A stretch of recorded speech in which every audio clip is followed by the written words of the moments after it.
Hey, I'm Mike Gelb, and this is the Consumer VC Podcast, where we discuss the intersection of venture capital and consumer innovation. If you're enjoying this show, I highly recommend subscribing to my newsletter at theconsumervc.com for all episodes directly to your inbox, as well as I publish a weekly roundup that has all the latest consumer venture deals that are happening. All content episodes are for informational entertainment purposes only and is not investment advice. Before we get into today's episode, I want to tell you about A-Venture, a new platform that's about to launch that's making venture capital available to the masses. It doesn't matter if you're accredited or non-accredited. A-Venture provides an opportunity to diversify your investment portfolio and invest in private funds. If you're a fund manager, the A-Venture app also provides everything you need in order to make startup investments, including extensive research materials, seamless transaction processes, and allocation measures so you can properly diversify your portfolio. Now, typically, venture capital and startup investments are liquid, which is a major pain point for our industry. A-Venture is fixing this by offering periodic withdrawals for its investors. I and many others in this industry are so excited about this launch. They are preparing to list their first fund in the beginning of next year. So if you want to be the first to know, join their waitlist at aventure.vc. Our guest today is Wyatt Taubman, founder of Vive Organic. Vive Organic is fresh-pressed wellness shots from organic superfoods. I'm a huge fan of the product. I've bought quite a few of them at Whole Foods. We actually recorded this a couple days after they were acquired by Suja. We discussed his introduction to health and wellness, how he began Flow Water, a refillable water kiosk, how he got into wellness shots and starting a CPG brand, their multiple inflection points as they grew, and why they eventually sold to Suja. Without further ado, here's Wyatt. Wyatt, thank you so much for coming on the show. How are you, man? Hey, Mike. I'm doing great. Glad to be here. How are you? I'm doing great. I'm thrilled. That we're finally able to do this. Want to start a little bit from the beginning of your journey. What attracted you to health and wellness? Because it seems like there's kind of a theme in like the kind of two companies that you founded, Flow Water and Vive, on the health and wellness side, and also why entrepreneurship for you? So, on the entrepreneurship side, I think I was born an entrepreneur, a serial entrepreneur. I remember back when I was, in middle school, I actually ordered some like chicken eggs, and I hatched these chicken eggs, and I raised these chickens, and I started selling the chicken eggs. I was on the side of the road selling bracelets that I made, just all kinds of little things like that growing up in Hawaii. So I think I was just always an entrepreneur at heart, and then I didn't really discover kind of my passion for health and wellness and starting businesses like Flow Water and Vive until college, when I was studying environmental studies in college and learning about all the issues with pollution across the world, and really wanting to try to make a difference and figure out how I could have a big impact on the world. And that's really what got me started on the idea of Flow Water, and then Vive after that. That's awesome. As well, I love kind of hearing about that story of selling chickens on the side of the street, and also, I guess, your own version of like a lemonade stand per se. How did you found Flow Water? Because it seems like quite a complicated, expensive product to kind of launch as your first step into kind of full-time entrepreneurship. Yeah, hardware is definitely expensive and challenging for your first startup, especially when you have no connections to anybody with money at the time. So I was studying. The idea came while I was in college, and this was back in 2008, 2000, and even 2007. And I saw students carrying reusable canteens around. I had one as well. And I was a science major, so outside of in the science department, you couldn't bring the reusable canteens into the classrooms because of the labs. So I kept seeing more and more reusable canteens piling up outside of the classrooms, and then I started seeing people filling them in drinking fountains, holding them sideways. And at the time, I was working on an environmental news blog that I had gotten going. And one of the writers who was writing for the blog, I saw her buying a Dasani water bottle. I was like, what, hey, you're buying this Dasani water bottle, like you're writing for our environmental news blog. Like, what are you doing? And she's like, I, can't stand the taste of the tap water in San Diego. And so I was kind of seeing the students carrying the reusable canteens, filling them up in drinking fountains. I had that interaction. And then I just had this idea of creating a really premium reusable water bottle refilling kiosk that hopefully, if the experience was so cool and so unique and the water tasted amazing, that hopefully a lot of people would want to fill their reusable canteens up and would be actually excited to move away from premium brands of bottled water like Fiji or Voss or whatever the brand was, and actually fill their bottle up. And this was before anything existed at the time. This was like 2008 and 9. When I say anything existed, there was no refillable like stations at the airports or corporate campuses or universities. And so anyway, I started working on this idea of creating a really premium reusable water bottle refilling kiosk. And I graduated college, and I couldn't get anybody to be the guinea pig to test the product out. I found a manufacturer in Arizona who could manufacture it. But I got my old high school back on Kauai. They were willing to be the guinea pig, and the Bank of Hawaii was willing to give me a bank loan of about $18,000. So I moved back to Hawaii and got the bank loan that my mom co-signed, and launched the first flow water refill station in my old high school in early 2011. And then that was the start. That was the very beginning. And yeah, that's how I got going. It seems now like, an obvious or like hidden in plain sight, because like you go to airports, you go to kind of public places, and like you see them around everywhere. And, and as you say, like people are kind of traveling around with their canteens. Why don't we have, more purified, easy way, also like convenient way to actually refill your water bottle than what was currently out there, and you don't really even kind of think about doing so now, because it's everywhere.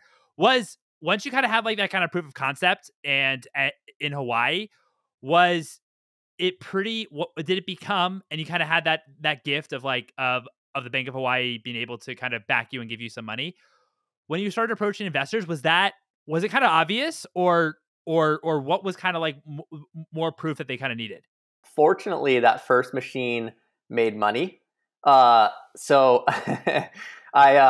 it was actually really well received. It was really, really a cool experience. How does the machine actually make money, right? Because like consumers aren't actually charging. What's kind of like the model there? Well, at the time, that first machine actually it was like a pay per use. It took quarters. It took dollars. It took actually like RFID chips and cards and credit cards and all that. So it was really well received by the students and the faculty, probably because I went to the school. So the faculty, they were all very supportive, but the students loved it, and they were all filling their reusable water bottles up, and they were really excited to be drinking this premium water and not buying plastic water bottles. And so fortunately it made money. So I had about 3 months of sales coming in, and I took that and I went and raised a friends and family round, and wanted to continue to expand within Hawaii and really test different channels out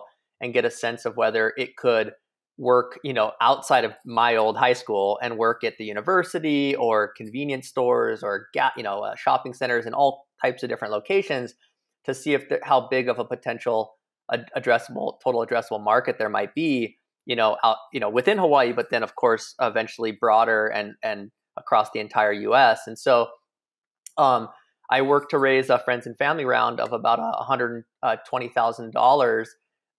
And fortunately, some of the different parents from my old high school, went in on it, and I was able to raise that and build more of the flow water stations, start to get them placed throughout Hawaii. And actually, one of the things that really helped and created a lot of early momentum was the Triple Crown of Surfing. One of the most premier surfing events in the world is in Hawaii, and I had heard that they were trying to figure out how to become more eco-friendly and reduce their waste. And so I presented the idea of that event going 100% plastic water bottle free, and we'd set the stations up across the event. and get them reusable water bottles for all the athletes and the staff. And they jumped on board. They took a risk because it was basically just me and setting them up myself and running the plumbing lines everywhere and, you know, digging trenches on the beach to run the plumbing. But it ended up working really well. And they were announcing, you know, flow water, you know, hydrating the Triple Crown of surfing. They went completely eco-friendly, and it created a lot of buzz. And so I had a lot of inbound interest coming in from across the world at that time. So it was at that point, you know, about taking the next step, taking the interest along with the proof of concept from some of these different pilots at the University of Hawaii, you know, other private schools, shopping centers, convenience stores, packaging that all up, figuring out how to reduce the cost of manufacturing by a lot. I needed to get that down by about 86% in order to make the business model really work. And then once I had figured out how to get the cost down that much, you know, with the proof of concept from all the different pilots we had going in Hawaii, and then that Triple Crown and, you know, kind of big blast that went out across the world, I was able to take all that, package it up, and then hit the fundraising trail to raise the first about $1 million back in 2013. That's amazing. That's amazing. And it's cool how that event really was kind of a platform that you needed in order to, because I'd imagine too, since it was such, you know, a big event, and it's, you know, surfing, which is such a global sport, that you had, you know, that a lot of different people from kind of all over, you know, in different parts of the world were able to actually see it and kind of understand this concept and how it actually could be, you know, pretty incredible, especially with, you know, with any of these kind of things. Like, I did a triathlon recently, and like, it's, you know, whenever you have, you know, a lot of reusable waters like that always happens, like people passing out water and what have you. And so to understand like the kind of proof of concept in a really, in a very practical sense, like that must have been like super incredible. It really was. We got really lucky. It was also just such a cool experience to, you know, to see an event like that where all the professional surfers and all the staff and all the fans were carrying reusable canteens around and filling them up. And this was back in 2011. So this was like so early before. Now it's obviously reusable canteens, and filling them up at refill stations is a big thing. But at the time, it was like it didn't exist before. And so that became a big marketing arm for Flow Water.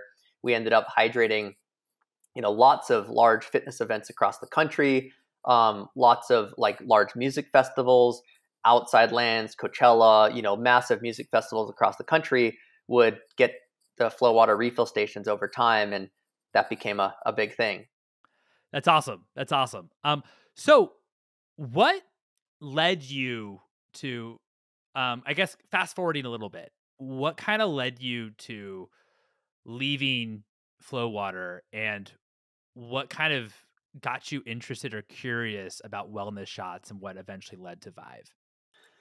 Yeah. So I'll start with just my early interest with Vive.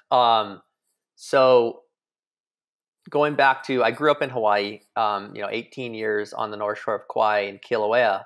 And when I grew up on Kauai, I grew up doing a lot of like gardening. And I mentioned I had chickens, and I had, I grew ginger and turmeric in my backyard.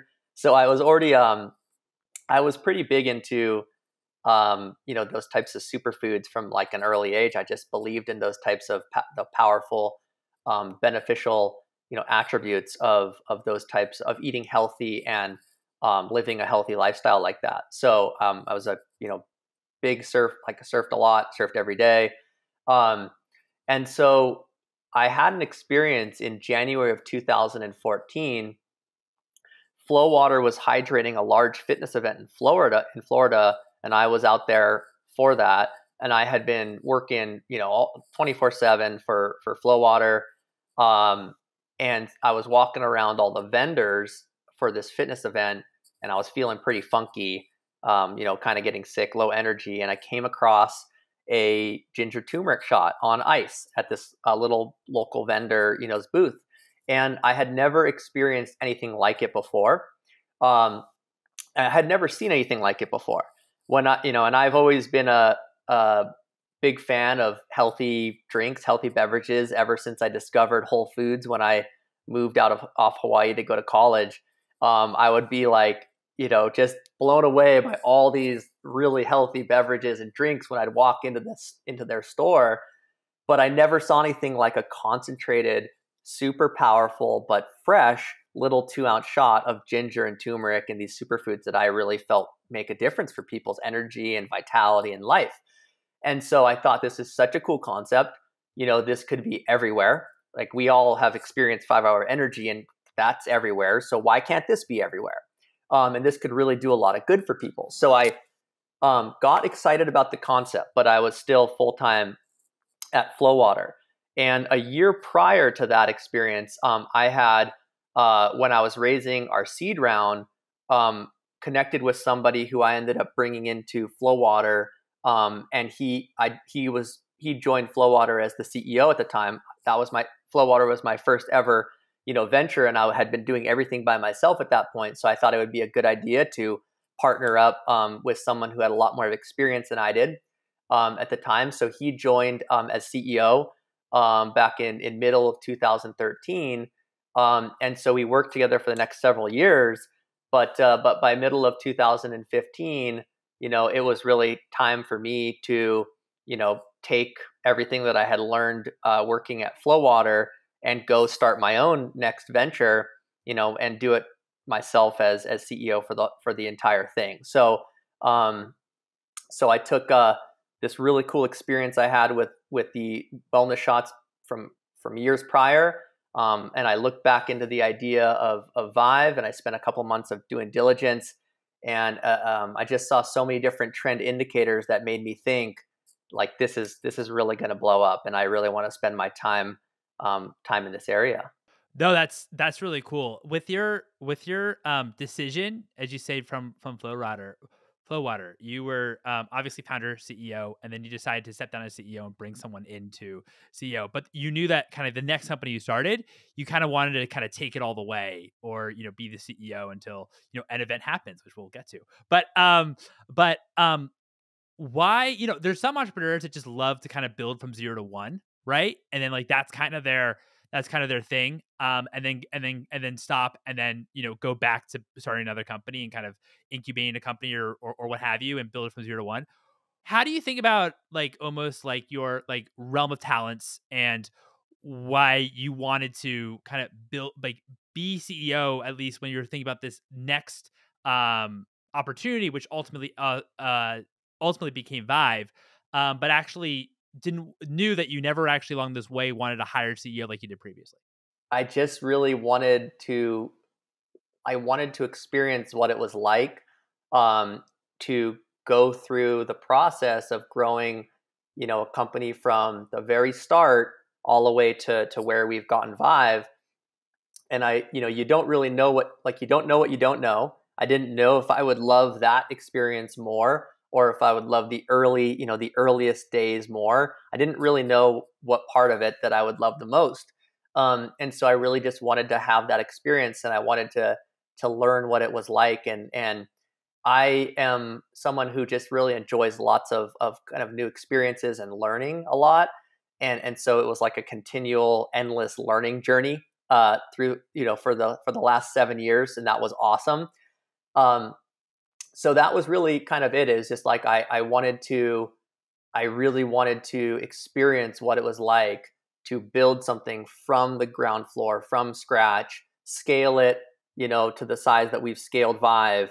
Eventually, that brand would be likely acquired if we did a good job building it. What was it like as well? Because, I mean, Flowwater, it sounds like a very capital intensive business, right? In terms of building it, as you said, you needed to cut costs by 86% in order to even stay in business, which is, I mean, kudos to you for being able to do that. But that's, sounds incredibly difficult. What was it like transitioning to a CPG product, and how did you even go through, like, figuring out the supply chain and that sort of thing. And, like, I mean, I imagine it's a world of business to actually doing a full on hardware product, but like, what was kind of that experience like with Vibe? Yeah. Uh, it was funny when we first got going with Vive. I was like thinking to myself, oh my gosh, this is so easy compared to I was thinking that. Yeah. I really was. It was like you can use, there's all these co-packers. They already know, how to manufacture products like in the food and beverage industry. This is what they do. There's all this infrastructure that already exists in the food and beverage industry. There's all these amazingly talented people that already exist in the food and beverage industry that you can, engage as advisors or as, you can bring in on the team, and they actually know what they're doing. In Flow Water, it was pretty much we were creating everything from scratch. We were figuring out how to manufacture the product completely from scratch. We were, going over to to Korea and China to try to figure out the right manufacturing, and eventually landed in Korea.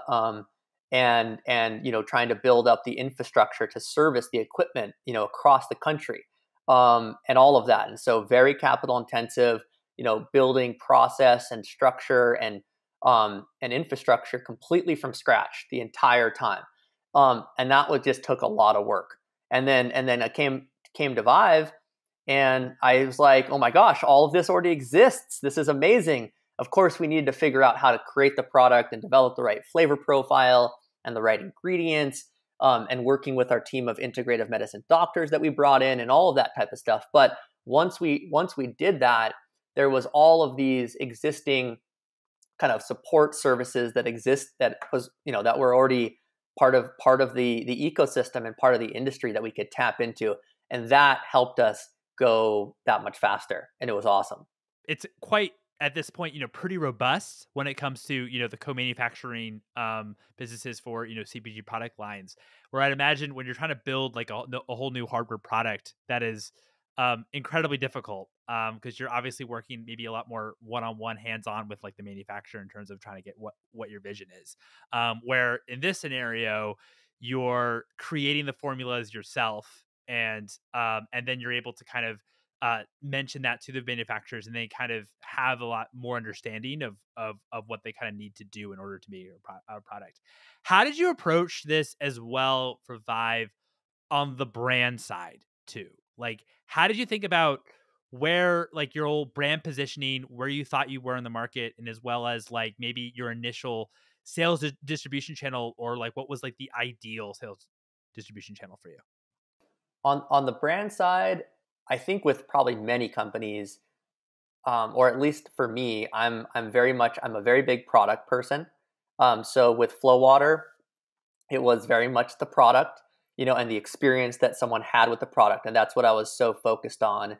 And for me, that's not only the look of the product, the taste of the product, but it's the brand that is displayed and communicated via the product. So I'm a very big product person at heart, and so when it came to Vive, I wanted to make sure, obviously, that our brand, which really was our product at the time, was going to be something that really, really resonated with people and resonated with consumers. So there was a lot of work up front to figure that out. We had to obviously figure out the right name. There was a process through which we found the right name. We really loved Vive for different reasons, like, it rhymes with alive and thrive and revive, and it felt like it had really good energy. And that's what we were trying to bring, that we were trying to deliver for people through these powerful superfoods, which then, tied into the taste and the kick, which gives you that like burst of kind of energy that you feel. So there was a lot of work that we did early on, and just in how we wanted the brand and the product to be positioned in the marketplace. And so, but at the same time, you can do all of that, but then a lot of it comes down to just truly testing and learning. Once you launch it, you learn so much at that point about what you got right and what you didn't. And then you have to make very quick iterative improvements and pivots based on those learnings, which we of course had to do with any startup. How did you also think about what's kind of interesting, I think, about this too? Because Vive Organic, when I think about, the brand, it's you kind of want the customer, not that you can take it, any time of the day, but kind of ideally it's to kind of be part of this new habit of, taking it as like your kind of morning shot, right? Like this is you wake up, you take a Vive Organic shot and you feel great, right? And it maybe cover some of the nutrients maybe you don't get in other drinks or foods. And so it just makes your body feel, a lot better.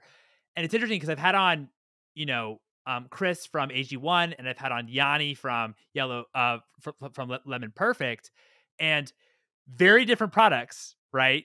To Vive, but it's all the branding and marketing behind it is we want this to be kind of like the first product that you take in the morning, right? How do you kind of think to yourself about like the habit side creation that you're trying and the kind of the consumer education around that, and as well as maybe like your like competitive set too, when it comes to like morning drinks? I mean, that's really interesting that they're both going after that morning routine. I can say that we certainly didn't have we weren't thinking about that when we got Vive off the ground. Oh, okay, Um, okay, got it. Okay, yeah, it was it was more. That's where it goes back. At least for me, it goes back to this whole like testing and learning. You only know so much, and at the very start. Um, and you kind of have to go through this learning journey and really find that the path of least resistance and really follow that path of least resistance, and that kind of takes you to this place where you are able to then tap into lots of things like certain routines and the type of consumer that you're connecting with and what they what their habits are and what their interests are and all of that stuff. But when we got started, what we saw were just a lot of different indicators. These are really early, what I call like early trend indicators. And similar stuff that I kind of saw with Flow Water and those reusable water bottles, and the students filling them up at the drinking fountains and those things that I noticed, and I thought, hey, these are interesting behavioral changes that I'm seeing. I saw similar things with shots in 2015, based on what I was digging into, and so that gave me the confidence that there was going to be a big trend around this concept of a powerful 2-ounce, refrigerated shot. But we didn't know, 99% of obviously what we know today. Like when are people going to really enjoy these? When are they going to take these? Like, how is it going to work in their routine? Are they going to drink it with a coffee? Are they going to drink it before they go to bed? We didn't know any of that type of stuff. And so that was all part of our just learning journey and discovery over the years, and then really kind of tapping into that over time. What was it like? Did you also feel like there was a consumer education piece about taking, a wellness shot and Vive, since, this was something that you were, very, very into, eating healthy and, drinking healthy, and still you like, it seemed like, years later, then maybe you should have, discovered that this was an option with like, with these ingredients. And so how did you kind of approach that kind of consumer education piece?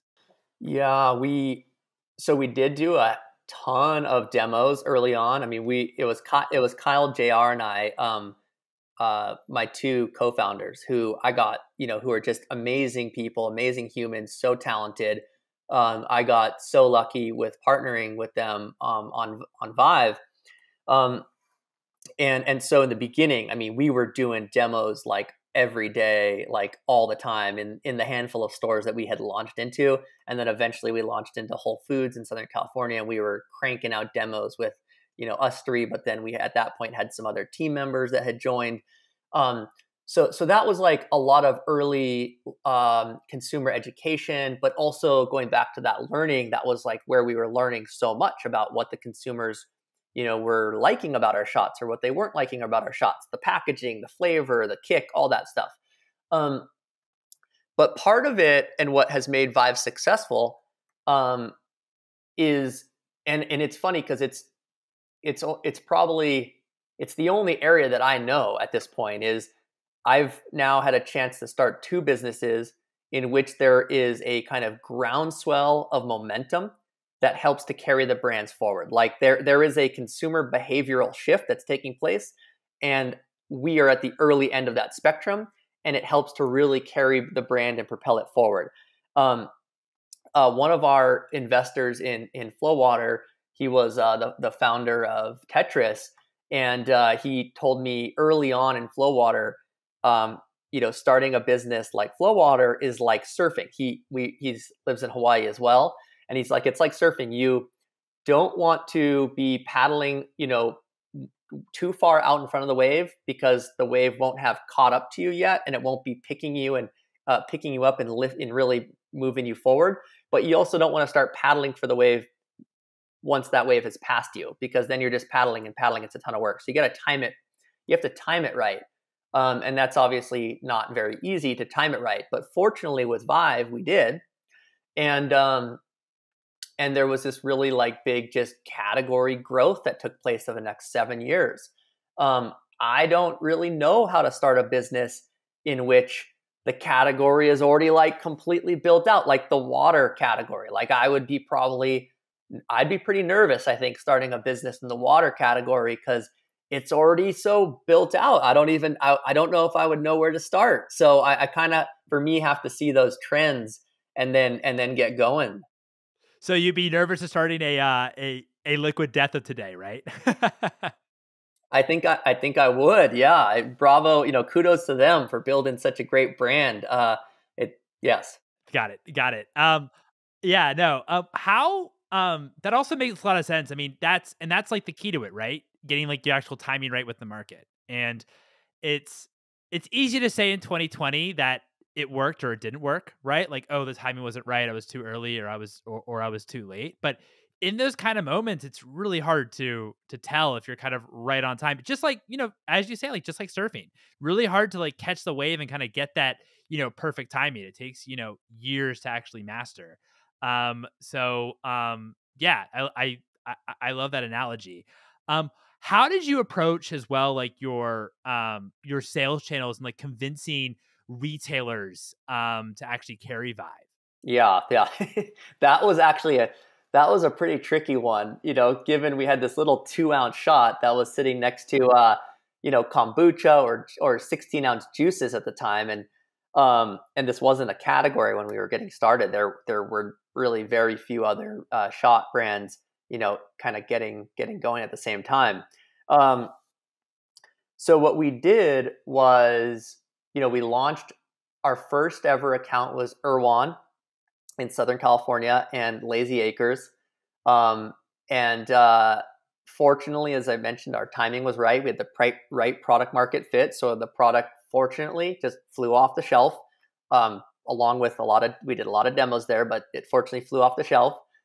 And so we were able to then use that kind of early velocity performance at Lazy Acres and Erewhon to then go present to, the next account that we wanted to get into. And let's say maybe that was, Whole Foods. And so now we're sharing that data and information with Whole Foods, and, they're looking at it and they're thinking that this has a lot of potential. So then they give it a shot and they pilot it out.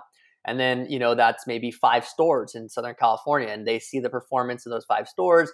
We're able to take that data, which was really compelling, and present it to the region.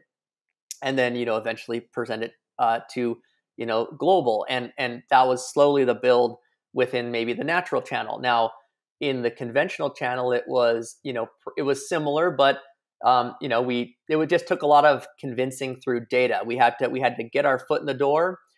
We had to prove out that the product performed really well, and that there was strong velocity, and that there was reason to have it on their shelf. And then once we did that in a certain account, and even if it was just a handful of a couple stores, we took that data, we packaged it up, and we presented it to the next group, and we showed them why it made sense for them to take the product. And then, it took a lot of convincing, but eventually they gave us a shot, and then they put it on their shelf, and fortunately it flew off the shelf. And so we took that, story and packaged it up and shared it with the next group and the the next retailer, and they saw the potential, and then they gave it a shot. And slowly over time, doing that kind of on a one-off basis with enough groups and partners, eventually, you could start to see it just in the data. And it became, easily kind of spottable in the syndicated data, just the category growth and the category momentum. And then that's when, everyone really started to jump on board with the category and really adopt it. When did you feel like you crossed that chasm, so to speak, from natural to conventional?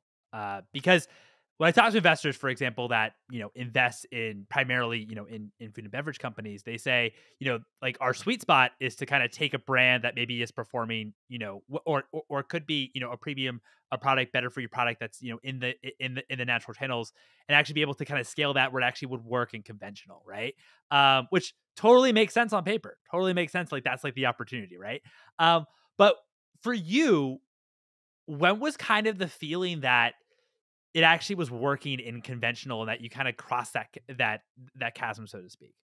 This was another really unique aspect of Vive, where I do believe we definitely we landed on kind of the lucky side of the spectrum, in that our product seemed to work. This certainly was I think a bit unusual. It seemed to work in pretty much every channel, in pretty much every region across the country as we continued to expand. And so a lot of brands, they do have to kind of prove themselves out in the natural channel and grow, their velocity and their brand awareness and their product awareness in the natural channel, and then eventually make that jump to the next channel like conventional or grocery, and then prove it out, and then maybe make the next jump.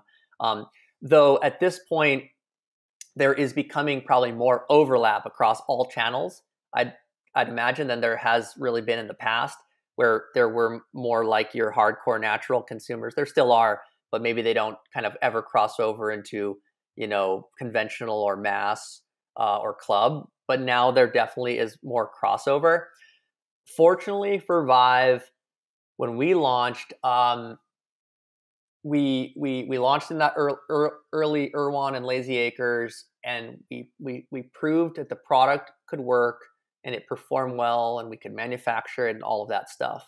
So then we raised our first our seed round of funding, and we launched a heavy, kind of aggressive and rapid test and learn in January of 2017, about 8 months after launching our initial shots in Erewhon and Lazy Acres. We hired team members, and we went as fast as we could to test and learn in every single channel that we could get Vive into in Southern California. And I mean, we went, in everything possible. So it's like airports, corporate campuses, universities, convenience stores, yoga studios, coffee shops, vegan restaurants, natural stores, conventional stores, whatever we could get into. We wanted to see which channels would generate the highest output in velocity with the least amount of input. Because we didn't know. We didn't know if it was going to be, maybe the conventional channel would do even better than the natural channel, or we didn't know. And so we wanted to test and learn as quickly as we could. And then once we knew, we had found 3 channels that were really rising to the top, and the velocities in these 3 channels were really high compared to the others. They all were working. That's what was really unique and exciting. They were all working, but there was 3 channels that really rose to the top. And those are the channels that we then decided, let's go focus on scaling these nationally. Let's raise our Series A.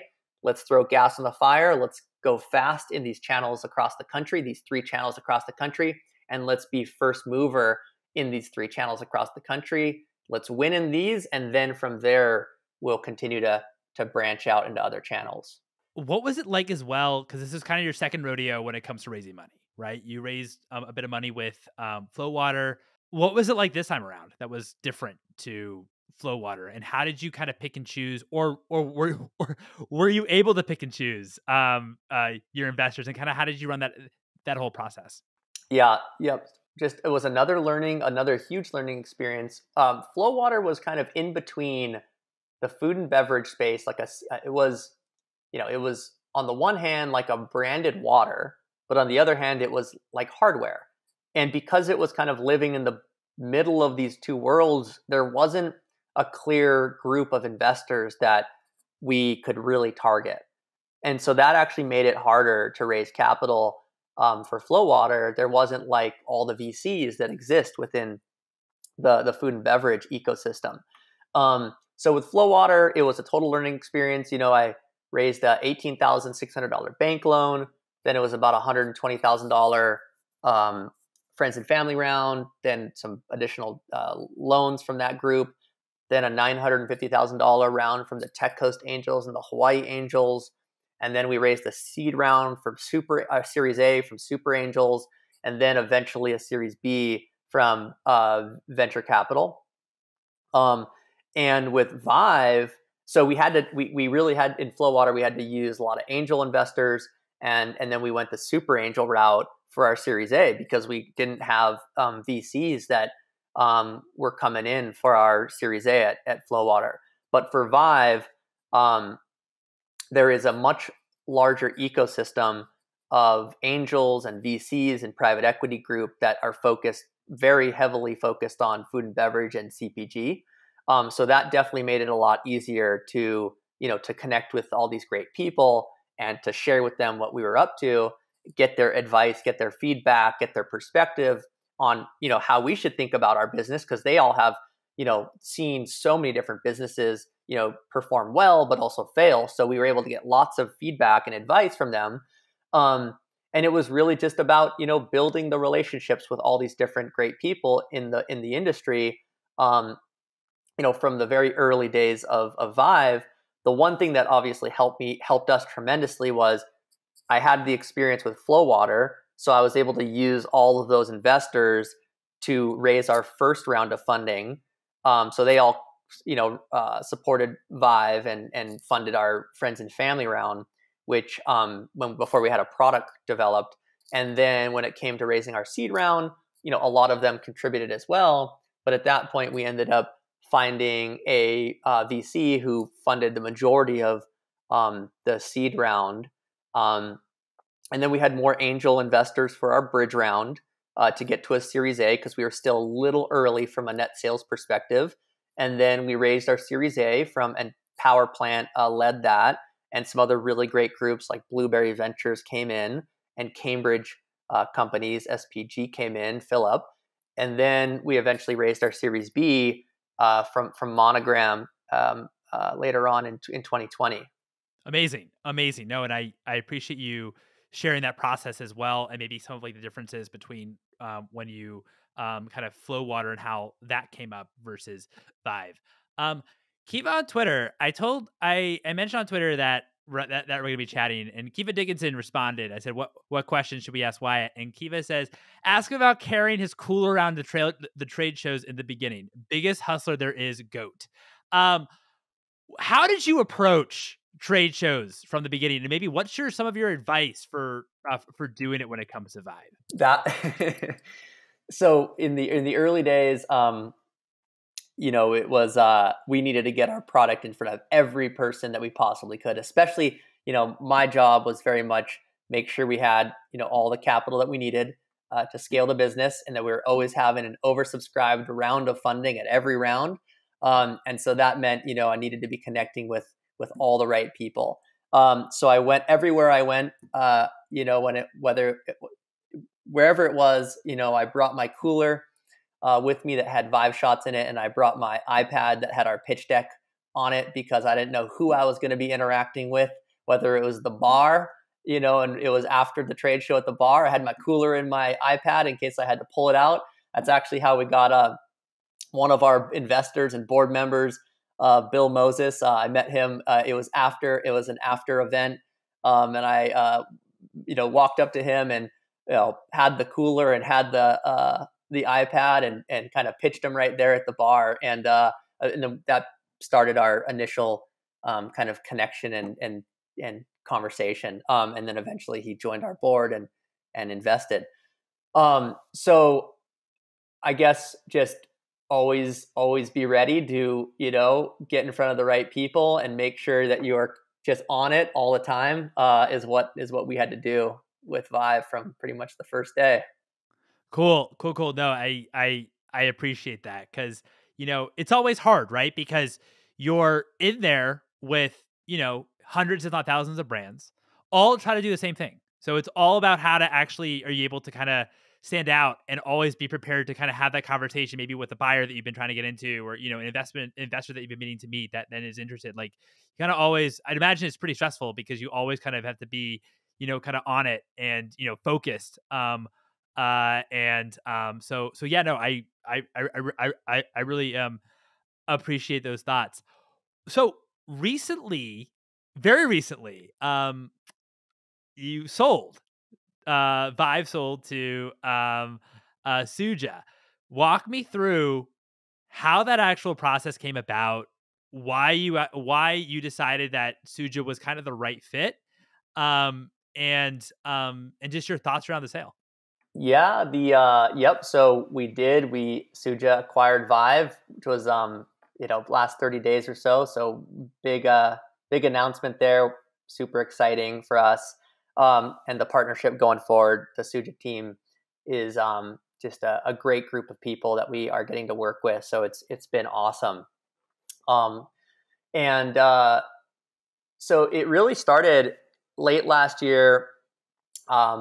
Early this year, we have a great board of directors at Vive, just a really talented group of people, and we formed a subcommittee to start to look into potential liquidity and kind of what the right time frame for potential liquidity might be. But we weren't trying to run a sale process or anything like that. We actually kind of expected that we would continue to build the business for a couple more, at least a few more years. And the feedback that we were getting, we had some really great investment bankers, sharing kind of their perspectives with this subcommittee of our board, and kind of just their view of our brand, their view of liquidity options today, and what they thought might be the right timing. Based on all that feedback, we were thinking that we were just going to keep scaling the business, and getting to kind of a point in time, from a net sales perspective and an EBITDA perspective, that we thought would be kind of the right point at which we could go out and start to see if there was interest in the business. That wasn't going to be for probably early 2024 is when we were thinking about it. And that's what we were that's what we were planning to do. And then it turned out that we ended up having actually some inbound interest come in, early. I think it was Q2-ish of this year. And we, of course, needed to take it seriously for the benefit of all of our stockholders. And so we did take it seriously. We looked into it. Turned out that we thought the potential to partner with Suja and create the largest refrigerated, healthy beverage platform in the country was a pretty exciting and pretty big, aspiration and goal. And that by Vive and Suja joining forces, we could really do something big. And so we really got excited by the concept, and then as we continued to do, they did diligence on us, and we did diligence on them. We just continued to get more and more bullish in their team, their board, the people that they have around the table, and how they're thinking about the business, and how they're thinking about the shot category and the juice category, and all of that. So we also, in that process, learned that we had a very similar mission statement. We had similar core values. Their company culture was very similar. Our company culture, they're a Southern California brand, so are we. And we just had a lot of synergy, and thought that we could do great things together. So that's kind of what got us going. That's awesome. When it comes to any, acquisition, there's always kind of the question that's always hard to answer because you don't really know until it's happened, but about culture and, how do you make sure that there's kind of alignment with your team and, the acquiring team in terms of how did you do maybe diligence on that side. And again, I know it's hard until you kind of have been acquired, right? And then you actually like experience it and you're part of the day to day. But how do you think about like that question that, that this was kind of the right move from like that standpoint as well? And of course, this is my first this is my first acquisition, first time ever selling a business. So a lot of it was learning for me for the first time. But I think it the way we approached it was kind of similar to almost an interview process. So in an interview process, you're going to have your different areas that you're going to dig into. And some of those areas will be, a lot of those will be focused on experience. Some of it will be focused on, culture. But even through the interactions that you have when you're digging into the experience, you can start to pick up on culture. And so that's kind of how we handled it in the diligence process, and the reverse diligence process was we were able to connect with a lot of the different Suja leadership team members through that process, whether it was focused on, experience or kind of digging into different areas of expertise, or whether it was just purely focused on understanding how they think about their team and, their culture and their mission, their values. But through that process, we were able to get a pretty good sense of how they were, how they approached things and how they thought about things, and it just built our confidence. And so, it's always a bit of a bet.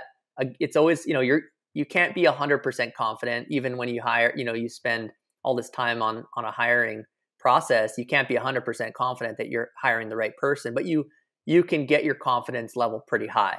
And that's what we were able to do in the process with Suja. That's great. That's great. What's one book that's inspired you personally and one book that's inspired you professionally? Yeah, one of the best books I've read for me professionally was Creating Passion-Driven Teams.